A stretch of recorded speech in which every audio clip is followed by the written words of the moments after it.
If you've been wondering, is this God's will or just my fear?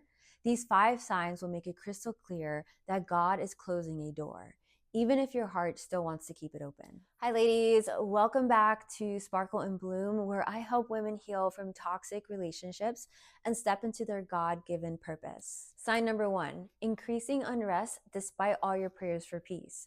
Remember, God's peace is the umpire of our hearts.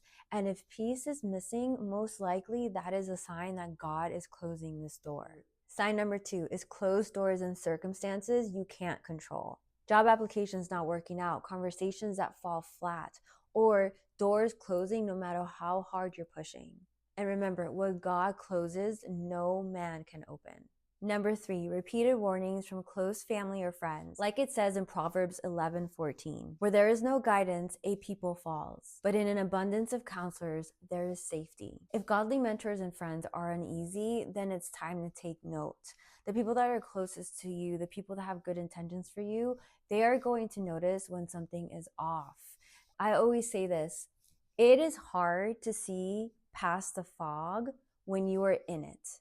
But once you're outside of the fog, you can see what kind of environment that you're in. And when we're in the storm, when we're in the fog, it's hard for us to see the extent of how bad it really is. Only the people that are outside, that have an outside perspective, sometimes can already tell that something is off. They can already tell that God is working to close that door. Number 4, your spirit feels heavy around them. In Matthew 7:16, it says, you will know them by their fruits. If someone consistently brings confusion, anxiety, or compromise, that is a sign in itself, because God is not a God of confusion. He's not a God of anxiety. God will never make you feel confused, doubtful, any of those things. That will never come from God.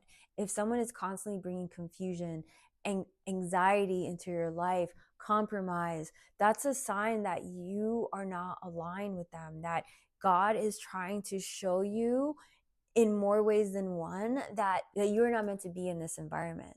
And number 5, God is stirring a vision of your future without them. God will stir dreams, passions, or plans that do not involve that person.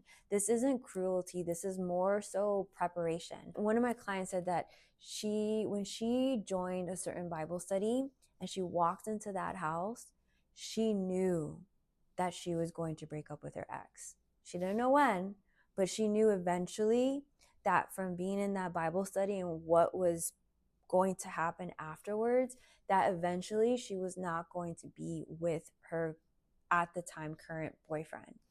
And that's how God will plant certain visions and dreams. He will give you glimpses of what could be, how it could be without them. In some situations, like, we might get the vision and we're just too engulfed in the situation that we're in and we don't realize it, we don't see it.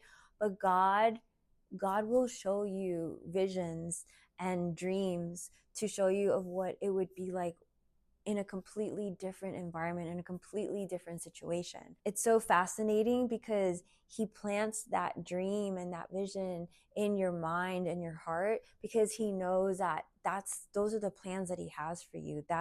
He knows that you were never meant to be in an abusive, toxic relationship. I want to remind you that when God removes somebody, it is not rejection, it is protection. When God removes you from a situation, it is not rejection, it's redirection, and it's also protection. God wants the best for you. He has a purpose and a plan for you. He would never want you to be in a situation with someone that is abusive towards you, that is toxic. And that's not part of your learning experience. The healing that comes after that, that is part of your learning experience. But being in those types of situations, you cannot grow. You are literally stuck in an environment that stunts your growth, that stunts any type of progression that you could have in your life, in your career, in anything.